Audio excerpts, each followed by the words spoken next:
Oke, Assalamualaikum warahmatullahi wabarakatuh. Sebelumnya, perkenalkan nama saya Jeki Hendrian. Saya merupakan salah satu mahasiswa Universitas Cyber Asia, kelas IF 603, Prodi Informatika. Oke, di video kali ini saya akan menjelaskan terkait tugas dari mata kuliah Rekayasa Perangkat Lunak atau RPL dengan dosen pembimbing atau dosen pengampu yaitu Ibu Cian Ramadhani Hasseltine, Eskom, Mkom. Oke, di tugas UTS kali ini diminta untuk melakukan analisa ya, analisa terhadap rancangan sistem peminjaman buku di sebuah perpustakaan. Oke, langsung saja kita. Jadi di beberapa menit ke depan kita akan membahas terkait hasil dari analisa yang sudah dilakukan terhadap sebuah rancangan sistem peminjaman buku di sebuah perpustakaan. Oke, pertama kita bahas dulu apa sih yang melatar belakangi kita untuk membahas eh, sistem ini gitu ya. Nah, latar belakangnya ini merupakan latar belakang ya. Latar belakangnya di mana perpustakaan itu memiliki peran penting dalam mendukung kegiatan belajar. Nah, ini sebenarnya salah satu yang melatar belakangi dibentuknya sebuah rancangan sistem untuk peminjaman buku ya di sebuah perpustakaan ini. Di mana perpustakaan itu memiliki peran penting dalam mendukung kegiatan belajar, sehingga diperlukan sistem peminjaman buku yang efektif dan efisien. Nah, proses manual yang masih sering digunakan itu mulai dari pendaftaran anggota ya, untuk si peminjam buku, sehingga pencatatan peminjamannya itu sering sekali menimbulkan yang namanya kendala teknis ya, seperti keterlambatan pelayanan, kesalahan data, dan kesulitan menyusun laporan untuk diserahkan nantinya ke pimpinan perpustakaan. Oleh karena itu, dibutuhkannya sistem informasi peminjaman buku yang terkomputerisasi. Maksudnya yang terkomputerisasi ini eh, sebuah sistem yang bisa dijalankan pada sebuah ini ya komputer sehingga proses peminjaman itu terdata dan efisien gitu dan terstruktur pastinya sehingga mampu mengelola data anggota, buku, transaksi peminjaman serta menghasilkan sebuah laporan sesuai dengan kebutuhan. Nah, untuk merancang sistem ini itu diperlukan pemodelan awal berupa diagram konteks, ada DFD level 0 dan DFD level 1 atau data flow design gitu ya. Nah, guna menggambarkan alur data dan proses secara jelas dan terstruktur sebagai dasar pengembangan sistem yang akurat. Jadi nanti kita akan bahas yang namanya diagram konteks. Dia di level 0 ini diagram secara keseluruhan ya dari sebuah sistem itu sendiri. Terus masuk ke DFD level 1 di mana nanti sistemnya itu akan dipecah menjadi subproses yang lebih spesifik. Oke, jadi dari tugas UTS ini itu diberikan sebuah studi kasus. Nah, studi kasus inilah yang kita lakukan analisa gitu ya. Nah, dalam studi kasusnya itu terdapat beberapa poin. Nah, pertama kita mulai dulu dari deskripsi sistem peminjaman bukunya atau kalau di dunia profesional itu biasa kita kenal dengan SOP atau Standard Operational Procedure dalam sebuah perpustakaan. Oke, deskripsi sistem peminjam buku di suatu perpustakaan. Nah, ini merupakan SOP dari eh, perpustakaannya itu sendiri gitu ya. Nah, pertama di sini pada saat pendaftaran, identitas anggota itu diserahkan ke petugas untuk dicatat jika belum terdaftar lalu dibuatkan kartu anggota. Nah, ini biasanya ketika kita pertama kali ke perpustakaan itu biasanya kita lebih baik itu disarankan untuk membuat yang namanya kartu anggota gitu ya. Supaya nanti ketika kita berkunjung lagi itu kita tinggal nunjukin kartu anggota saja sehingga kita bisa melakukan peminjaman buku di perpustakaan tersebut. Dan bahkan sekarang itu di beberapa perpustakaan itu kita bisa menggunakan fasilitas lain seperti komputer gitu ya. Nah, jadi untuk pendaftaran pertamanya itu si calon peminjam ini, calon anggota itu menyerahkan identitas dirinya gitu untuk dilakukan pencatatan dan dilakukannya pendaftaran menjadi anggota perpustakaan tersebut jika si calon peminjam ini dia belum terdaftar sebagai anggota di perpustakaan tersebut gitu. Nah, terus proses yang kedua, itu proses peminjaman diawali dengan menyerahkan kode buku pinjaman dan kartu anggota ke petugas administrasi perpustakaan. Ini proses peminjaman itu jadi diawali ya dengan menyerahkan kode buku pinjaman dan kartu anggota ke petugas administrasi perpustakaan. Jadi misalkan si peminjam ini udah menemukan buku yang akan dia pinjam, nah terus dia menyerahkan tuh. Jadi biasanya di setiap buku tuh terdapat kode bukunya gitu ya. Nah diserahkan ke bagian administrasi perpustakaan untuk dicatat kode buku mana yang akan dipinjam gitu ya, supaya nanti terdata di sistem ini gitu. Nah, terus proses yang ketiga, si petugas ini itu akan melakukan pemeriksaan buku yang dipinjam. Jika ada, buku pinjaman itu akan dicatat pada catatan peminjaman buku, kemudian dibuatkan bukti peminjaman buku untuk peminjam. Nah, ini jika stok buku dengan kode buku yang sudah diberikan tadi itu nanti si administrasi administrasinya itu administrasi dari perpustakaan itu admin dari perpustakaan ini itu akan melihat dulu nih, ngecek dulu kode buku yang mengecek dulu buku tersebut, apakah masih ada bukunya atau tidak gitu ya. Stoknya masih ada atau tidak.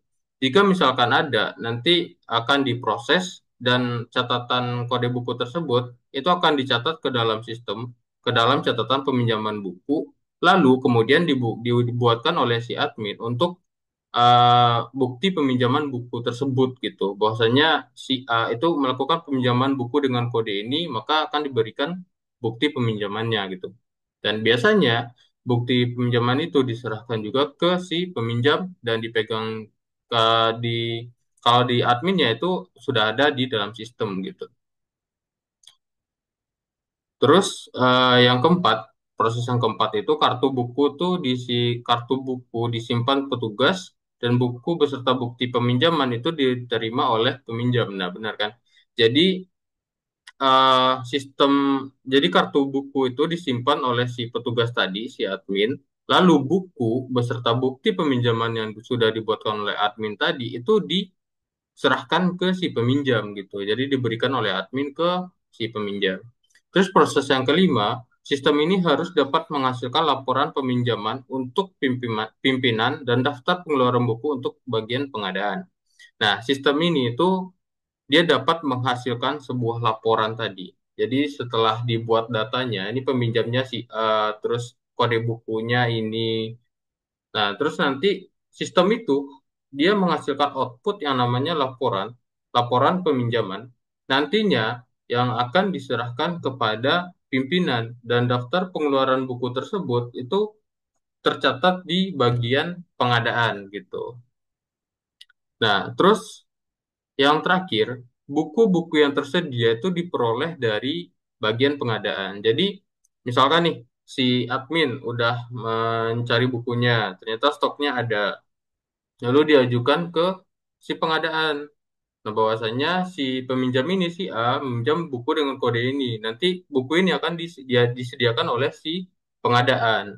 Nah, nanti dari situ sistem mengeluarkan output. Outputnya itu berupa laporan peminjaman. Untuk nantinya laporan ini tuh diserahkan kepada pimpinan. Supaya pimpinan mengetahui gitu. Ini buku-buku yang sudah keluar dengan kode ini jumlahnya sekian gitu.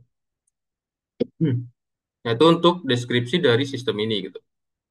Nah, langkah-langkah analisis. Nah, di sini terdapat beberapa poin yang akan kita lakukan analisis gitu ya. Yang pertama, di sini kita identifikasi dulu nih entitas-entitas apa saja yang ada pada sistem ini. tentunya pada sistem peminjaman buku pada sebuah perpustakaan. Terus ya poin yang kedua, ini tetapkan kebutuhan fungsional atau requirement. Nanti kebutuhan fungsionalnya apa saja, requirement-nya apa saja gitu ya. Terus yang ketiga, data apa yang perlu disimpan. Nah, data-data apa saja nih nanti yang perlu di-store atau disimpan oleh sistem. Terus yang keempat, jadi buat diagram konteks dengan mengacu pada nomor satu dan nomor dua. Jadi nanti diagram konteksnya tuh mengacu kepada poin yang identifikasi identitas, tetapkan kebutuhan fungsional ini. Nah, terus yang kelima itu gambarkan DFD level nol. Nanti ada DFD ya, data flow design yaitu ada level nol dan level satu. Nah, level DFD level nol ini itu gambaran sistem secara keseluruhan. Sedangkan level satu ini nanti hasil pecahan dari DFD level nol. Jadi nantinya dia akan membentuk sub proses dari DFD level nol ini. Nah, itu akan terbentuklah yang namanya DFD level satu tadi. Oke, pertama kita masuk dulu bagian identifikasi entitas-entitas. Nah, di sini terdapat tiga entitas yang digunakan pada sistem ini. Itu yang pertama, anggota. Nah, anggota ini merupakan pengguna layanan perpustakaan yang melakukan pendaftaran dan peminjaman buku. Jadi kita sebutlah dia ini peminjam gitu, peminjam dari buku. Terus yang kedua, ini dia yang kedua ini dia bagian pengadaan, di mana bertugas menyediakan dan mencatat buku-buku yang tersedia di perpustakaan, menerima informasi terkait daftar pengeluaran buku untuk keperluan pengelolaan koleksi. Nah, nanti pengadaan ini nih yang menyediakan buku dari perpustakaan itu gitu. Di sebuah perpustakaan tersebut nanti diserahkan ke si peminjam. Selain itu, dia juga nanti membuat yang namanya laporan pengeluaran dan pastinya dia ada catatan untuk pengeluaran dari buku-buku gitu ya. Buku masuk, buku keluar harusnya bagian pengadaan ini dia mempunyai catatannya supaya nanti bisa diserahkan laporannya ke pimpinan. Nah, pimpinan ini dia pihak manajemen yang membutuhkan laporan peminjaman buku untuk keperluan evaluasi, monitoring, atau pengambilan keputusan selanjutnya di perpustakaan tersebut. Nah, itu tiga entitas yang kita gunakan, yang digunakan dalam sistem ini. Nah, selanjutnya kita bahas yang kedua, itu tetapkan kebutuhan fungsional atau requirement. Nah, struktur kebutuhan fungsional ini itu memberikan gambaran yang jelas tentang alur proses dan fitur utama sistem, serta mendukung perancangan DFD level nol dan level satu secara akurat dan sistematis. Nah, di sini itu pertama cari data anggota di poin 1.1.1, rekam data anggota di poin 1.2 dan cetak kartu anggota di 1.3. Nah, tiga poin ini itu nanti masuk ke DFD level satu di 1.0 di bagian pendaftaran. Terus ini keseluruhannya ya, keseluruhan dari sistem itu untuk DFD level nol. DFD level nol itu nanti semua poin ini itu akan masuk gitu di DFD level nol. Nah, terus nanti akan dipecah lagi nih menjadi tiga bagian. Nah, tiga bagian inilah atau subproses, tiga subproses inilah yang menjadi nanti DFD level satu. Nah, ini ada rekam data buku, cari dan tampilkan status buku, rekam peminjaman, cetak bukti peminjaman, update buku, cetak daftar pengeluaran buku, dan cetak laporan peminjaman. Nah, nanti di masing-masing poin ini itu akan dipecah lagi menjadi tiga subproses, mulai dari pendaftaran, peminjaman, dan pelaporan. Nah, ini nanti sistemnya ini akan dibuatkan bagian dari DFD level nol. Lalu dipecah menjadi subproses, menjadi tiga subproses yaitu pendaftaran, peminjaman, dan pelaporan. Nah, ini masuk ke DFD level satu. Oke, yang ketiga data yang perlu disimpan. Nah, ini beberapa data yang perlu disimpan ya ke dalam sistem atau di-store ke dalam sistem.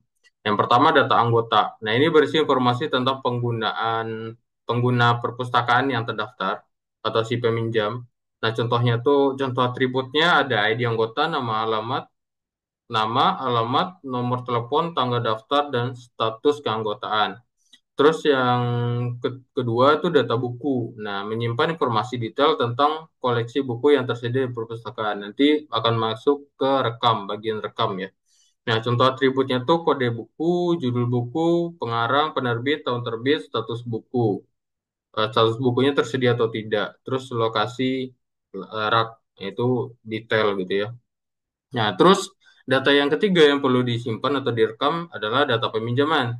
Nah, mencatat aktivitas peminjaman buku oleh anggota. Contoh atributnya itu ID peminjaman, ID anggota, kode buku, tanggal peminjaman, tanggal pengembalian, dan status peminjaman.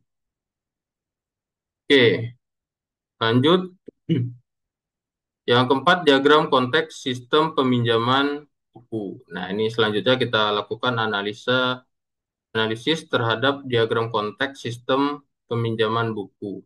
Ini di bagian kanan itu kita bisa lihat diagram ya, diagram konteks di sini.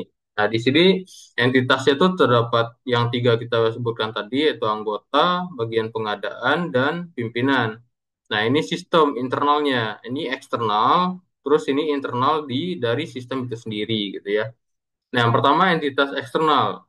Entitas eksternal itu tadi ini ada anggota, pimpinan, dan bagian pengadaan. Nah, bagian anggota dia mengirimkan data. Jadi data yang dikirimkan itu ke sistem itu ID anggota, kode buku pinjaman, dan kartu anggota ke sistem. Nah, terus menerima data. Data yang diterima itu info status buku dan bukti peminjaman dari sistem. Nah, tadi kan sebelumnya itu si anggota itu akan mengasihkan nih ID anggotanya ketika dia sudah terdaftar. Kalau belum, berarti dia menyerahkan data dirinya untuk dilakukan pendaftaran sebagai anggota, ya kan? Nah, terus apa yang dia terima? Nah, output yang dia terima adalah info status buku. Terus yang kedua bukti pinjaman dari sistem. Artinya, jadi anggota ini melakukan proses peminjaman buku dan sistem memberikan konfirmasi dan bukti pinjaman gitu. Nah, yang kedua itu bagian pengadaan nih. Nah, bagian pengadaan itu akan memberikan ID buku, informasi koleksi buku ke sistem. Nah, jadi dia akan menginputkan nih informasi ID buku, informasi koleksi buku apa aja yang dimiliki di perpustakaan itu gitu ya. Jadi diinputkan ke sistem.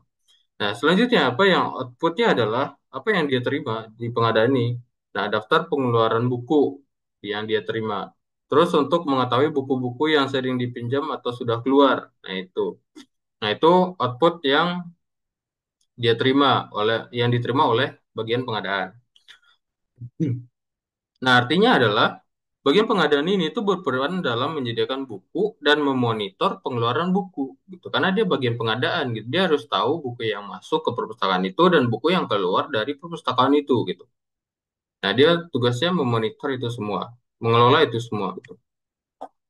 Nah, terus yang ketiga, ini bagian pimpinan nih. Nah, pimpinan itu dia bakal akan menerima inputnya. Dia akan menerima outputnya itu adalah laporan peminjaman. Dia bakalan menerima laporan itu dari bagian pengadaan.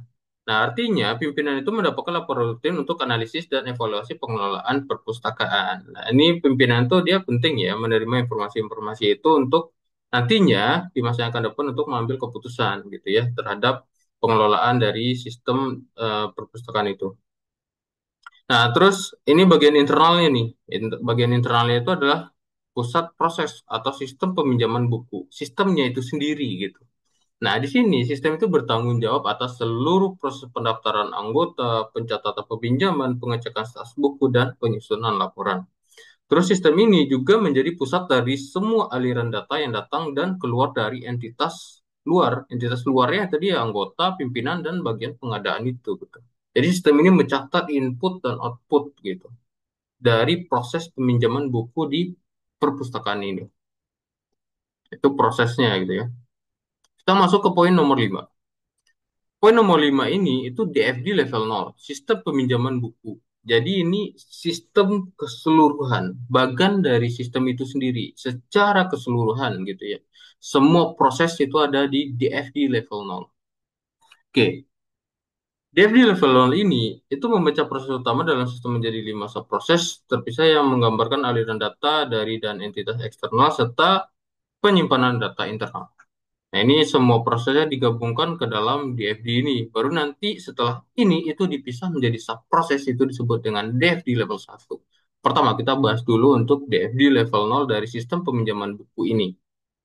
Nah, kita coba lihat nih, di bagian kanan ini merupakan bagan atau diagram dari DFD level 0 sistem peminjaman buku. Nah, pertama, di sini kita lihat nih beberapa poin ya.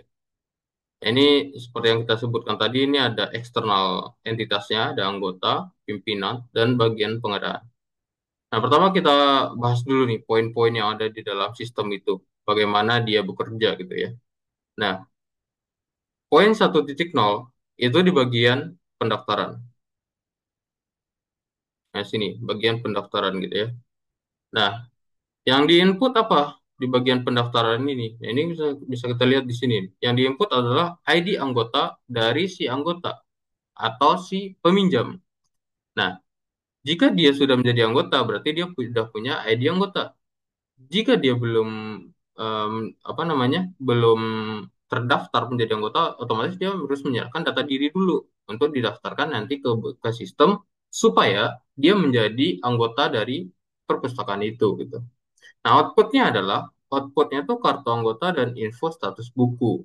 Apakah status bukunya itu available atau tidak? Bukunya itu ada atau tidak gitu ya stoknya.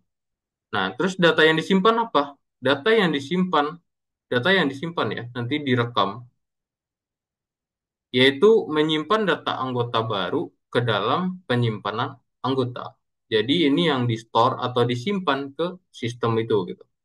Nah, terus kita masuk ke poin 2.0, yaitu rekam data buku. Nah, inputnya apa?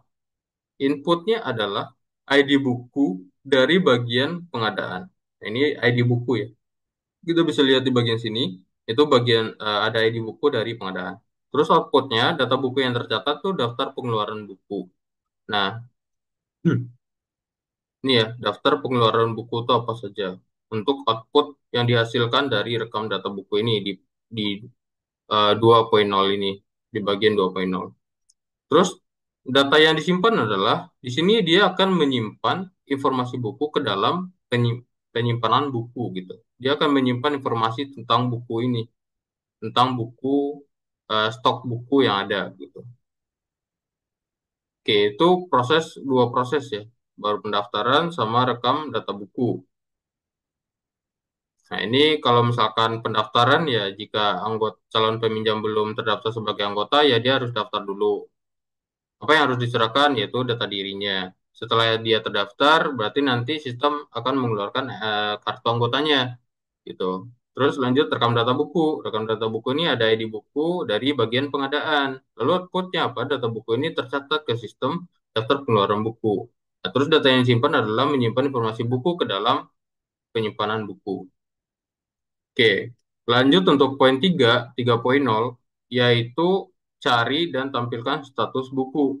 Inputnya apa? Inputnya itu adalah kode buku pinjaman dari anggota. Terus outputnya informasi status buku yang tersedia atau tidak nih. Status kode buku dengan kode tertentu gitu. Apakah stoknya ada atau tidak. Terus akses ke data store yang disimpan tuh adalah atau yang direkam itu buku digunakan untuk pengecekan status. Nah, terus kita lanjut ke ini ya bagian ini. Itu ada info status buku nih. Dia ngasih dari sistem, ngasih info status bukunya ada atau tidak. Nah, dari anggota ini sebenarnya dari sini dulu sih harusnya. Dari kode buku pinjaman dikasih ke masukan ke sistem. Ada atau enggak nih stoknya? Jika ada atau tidaknya, itu sistem akan mengasih feedback kembali ke anggota. Ini bukunya ada nih. Jika stoknya ada. Kalau misalkan nggak ada, akan berikan pesan, oh ini stoknya sudah habis gitu, sudah tidak ada atau nol gitu ya stoknya. Gitu itu. Terus masuk ke 4.0, bagian peminjaman. Nah ini bagian peminjaman. Inputnya adalah data anggota dan info status. Nah info anggota nih, inputnya info anggota ke bagian peminjaman. Outputnya transaksi peminjaman yang dicatat, update pada buku gitu ya. Terus data yang di store adalah menyimpan transaksi ke penyimpanan peminjaman. Nah, terus lanjut ke pelaporan. Nah, ini bagian pelaporan nih yang akan diserahkan nanti ke pimpinan dari bagian pengadaan. Dan inputnya adalah data peminjaman dan buku. Nah, ini laporannya. Jadi data peminjaman masuk ke pelaporan, nanti diolah di sistem, terus nanti outputnya adalah laporan peminjaman untuk pimpinan dan daftar pengeluaran buku untuk bagian pengadaan. Nah, ini daftar pengeluaran buku itu dikirim ke pengadaan, laporan peminjamannya hasil olahan di sistem outputnya itu laporan peminjaman yang akan diserahkan kepada pimpinan. Nah, terus kita coba pecah nih. Sistemnya dipecah, dipecah menjadi DFD level 1, di mana di sini pertama dibahas dulu untuk bagian proses 1.0. Seperti yang di bagian sebelumnya itu kan dipecah tuh. Nah, di proses 1.0 yaitu bagian pendaftaran. Nah, ini proses ini itu memecah aktivitas pendaftaran menjadi tiga subproses utama untuk mengelola data anggota secara terstruktur. Kita lihat nih di bagian 1.1, cari data anggota. Nah, inputnya adalah nih, masukkan ID anggota. Outputnya adalah menampilkan data si anggota. Ini outputnya menampilkan data anggota dari database jika sudah terdaftar. Nah, kalau dia udah terdaftar itu akan di outputnya akan menampilkan tuh data anggota. Jika belum ya biar berarti dia harus melakukan pendaftaran dulu untuk menjadi anggota gitu. Terus akses, ini dia melakukan pencarian pada data store anggota. Nah, lanjut ke 1.2. Ini rekam data anggota. Jadi inputnya itu data anggota baru, diinput ke sistem. Outputnya apa? Sistem nanti akan mengeluarkan output, itu menyimpan data anggota baru atau pembaruan ke dalam data store. Ini next yang akan dilakukan oleh sistem gitu. Dia akan menyimpan data anggota baru atau pembaruan ke dalam data store anggota. Nah, jika yang tadi calon peminjam ini sudah menjadi anggota dari perpustakaan itu, lalu si perpustakaan ini biasanya kan memberikan kartu anggota gitu untuk calon peminjam ini. Nah, ini masuk ke poin 1.3, cetak kartu anggota. Nah, inputnya itu data anggota dari penyimpanan, lalu outputnya adalah kartu anggota yang dapat diberikan kepada pengguna setelah dicetak. Oke, selanjutnya masuk ke DFD level 1 di proses proses 4.0. Nah, 4.0 ini itu memecah fungsi peminjaman. Nah, ini bagian peminjamannya nih. Peminjaman buku menjadi tiga subproses utama. Pertama kita lihat dulu di bagian 4.1, rekam peminjaman. Inputnya itu apa? Inputnya itu data buku yang ada untuk mengecek ketersediaan stok. Terus masukkan data anggota. Nah, prosesnya nanti sistem itu akan ngecek apakah buku tersedia atau tidak, terus memastikan anggota itu valid, valid atau tidak nih anggotanya. Biasanya kan ada masa expire dari anggota keanggotaan tersebut gitu. Apakah masih valid atau enggak? Kalau udah tidak valid ya berarti melakukan pendaftaran ulang untuk menjadi anggota atau memperbaharui. Jadi sistem akan memperbaharui data anggota tersebut gitu. Terus merekam transaksi peminjaman. Atau outputnya apa? Outputnya itu menyimpan data ke dalam data store peminjaman, mengakses data store buku dan anggota. Nah, ini untuk prosesnya ya.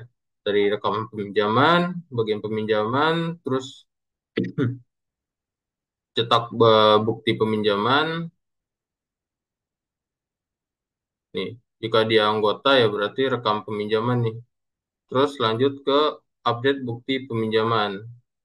Set gitu. Jadi penyimpanan data itu ke dalam data store peminjam itu menyimpan data ke dalam data store peminjam sini, terus mengakses data store buku dan anggota. Hmm. Oke, lanjut di 4 ini tuh tadi 4.1 di sini ya. Sini. Terus lanjut ke 4.2, cetak bukti peminjaman. Nah, ini 4.2 ya, cetak bukti peminjaman. Input yang dilakukan adalah berarti inputnya ini ya, input data peminjaman yang sudah direkam. Sini input sini data peminjaman yang sudah direkam, terus menghasilkan bukti peminjaman dalam bentuk catatan fisik atau digital. Nah, outputnya adalah bukti peminjaman untuk anggota. Nah, terus di 4.3 ini update bukti peminjaman. Inputnya apa? Data dari data store peminjaman dan prosesnya ada dua. Yang pertama, memperbarui informasi pada data peminjaman, misalnya bila ada pengembalian perpanjangan atau denda. Nah, juga perbarui status buku, misalkan status tersedia atau tidak nih, gitu. Terus outputnya apa? Outputnya update pada data store buku, gitu. Nih, itu untuk proses DFD level 1 di proses 4.0. Nah, kita lanjut DFD level 1 diproses, kita lanjut di DFD level 1 di proses 5.0. Nah, analisis di sini tuh berfokus pada pembuatan laporan yang akan diserahkan nantinya ke bagian pimpinan. Nah, dari aktivitas sistem terutama terkait peminjaman dan pengeluaran buku. Nah, di bagian 5.1 ini cetak laporan. Inputnya data dari data store peminjaman, data dari store buku, data dari data store buku. Prosesnya ada dua, mengambil data peminjaman dan buku, menggabungkan atau menganalisis data tersebut untuk menyusun laporan.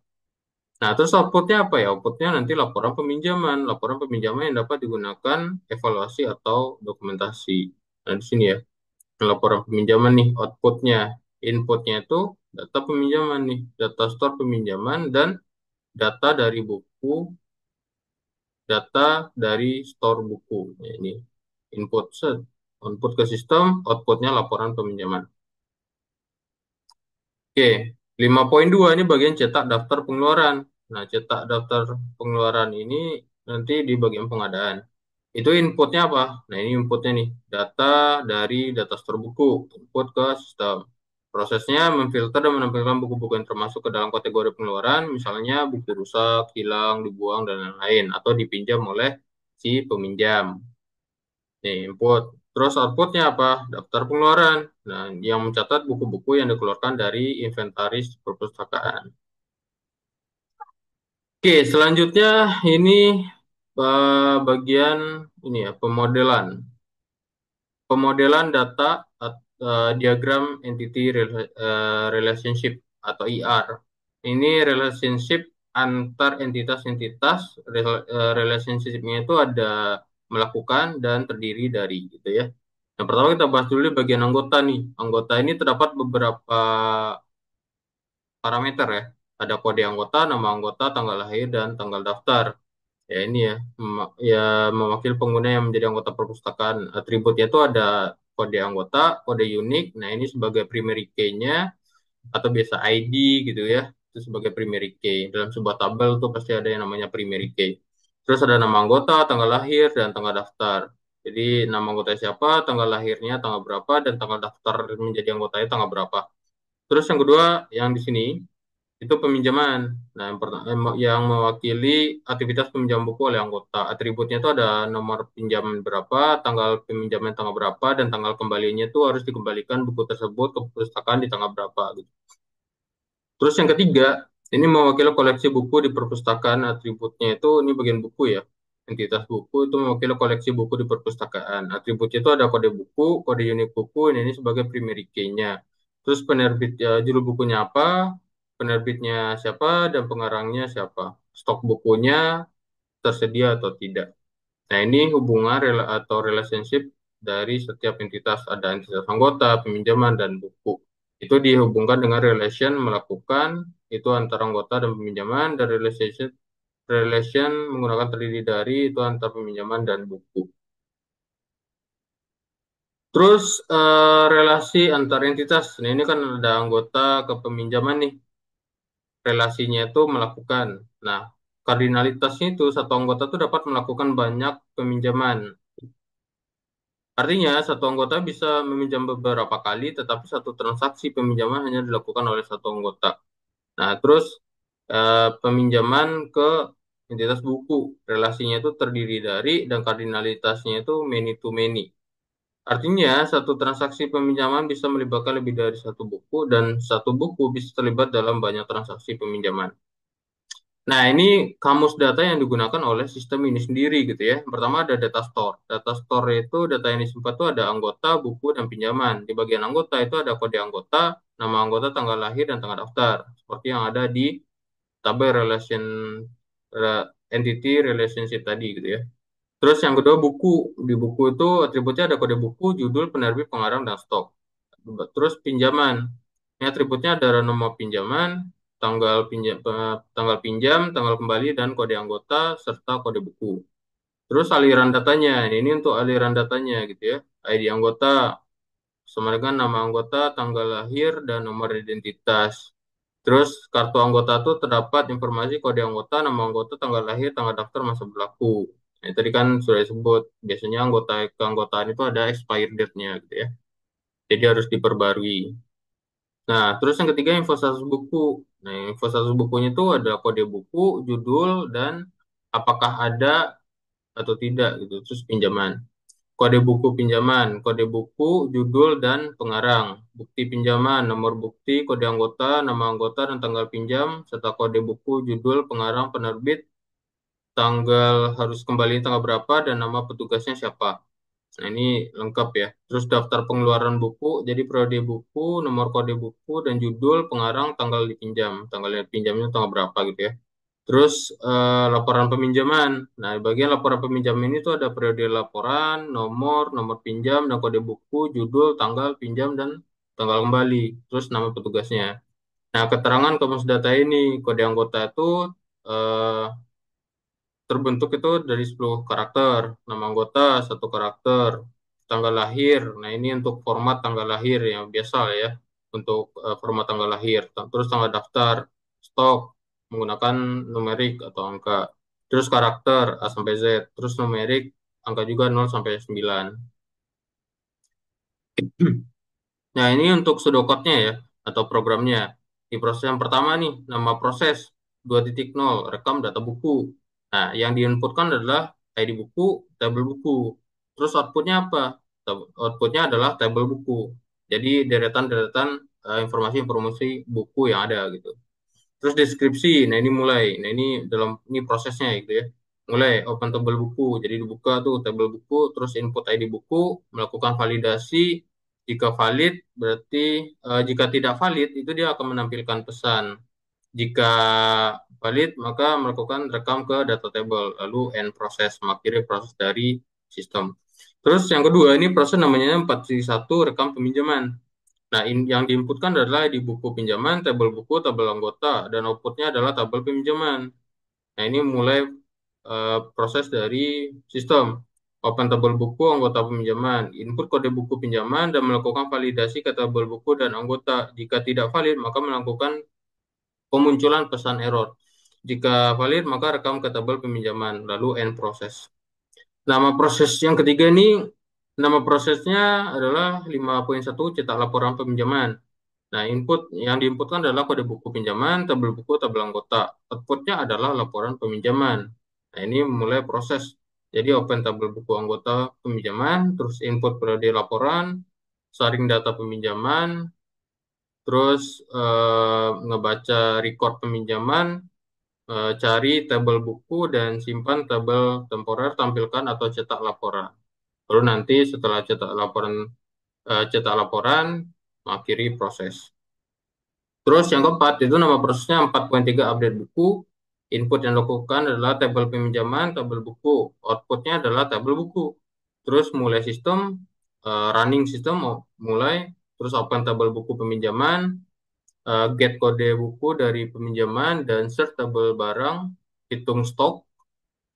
Nah, ini untuk hitung stoknya ya. Dan rekam data update stok. Jadi rekam tuh update stok terbaru di saat itu gitu ya. Terus end proses. Terus yang kelima, ini nama prosesnya adalah 1.1 cari data anggota. Jadi ini mencari data anggota gitu ya. Inputnya ya ID anggota sebagai primary key-nya. Terus tabel anggota. Outputnya adalah hasil pencarian. Hasil pencarian anggotanya ada atau tidak gitu. Terus mulai open tuh tabel anggota.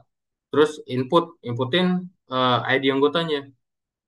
Nah, ini untuk ininya ya, prosesnya gitu di pseudocode di pseudocode-nya. Countable, input ID anggota ke dalam sistem, terus jika anggota dengan ID anggota itu ada, itu nanti tampilkan data anggota. Kalau tidak ada, ya biasanya ditampilkan pesan bahwasanya eh, anggota ini belum terdaftar menjadi anggota gitu. Lalu end process dan close table end process. Itu untuk prosesnya. Jadi dari pembahasan tersebut, hasil analisa terhadap sebuah sistem, rancangan sistem dari sebuah pada sebuah, jadi itu hasil analisa dari sebuah sistem untuk peminjaman buku di sebuah perpustakaan. Jadi dapat kita simpulkan di mana Sistem peminjaman buku itu dirancang dengan alur kerja terstruktur, mencakup pencatatan data buku dan anggota proses peminjaman hingga pencetakan laporan. Setiap proses dilengkapi validasi untuk memastikan keakuratan data. Nah, pemanfaatan tabel-tabel utama dan logika pemrosesan itu mendukung efisiensi pencarian, pembaruan data, serta pelaporan berdasarkan periode tertentu. Nah, ini menunjang kebutuhan operasional harian dan manajerial. Dengan desain ini, sistem mampu meningkatkan efisiensi layanan perpustakaan serta menyediakan data yang andal untuk pengambilan keputusan secara profesional. Nah, itu ya. Jadi sistem yang baik menciptakan kinerja yang naik. Oke, jadi itu ya pentingnya merancang sebuah sistem sebelum kita membuat sistem itu sendiri gitu ya. Jadi kita tahu tuh prosesnya seperti apa, gambaran prosesnya seperti apa, sehingga dengan terciptanya sistem yang baik, maka akan menciptakan kinerja yang baik pula gitu ya. Jadi kita perlu tuh untuk mendesain terlebih dahulu sebuah sistem sebelum kita apply atau kita masuk ke tahap production. Oke, mungkin itu yang bisa saya sampaikan. Jika ada yang kurang, mohon maaf. Jika ada yang kurang jelas dan ingin berdiskusi, bisa berdiskusi di kolom komentar. Saya mohon maaf atas jika ada yang salah atau ada yang kurang. Terima kasih banyak. Mungkin hanya itu yang bisa saya sampaikan. Terima kasih. Wassalamualaikum warahmatullahi wabarakatuh.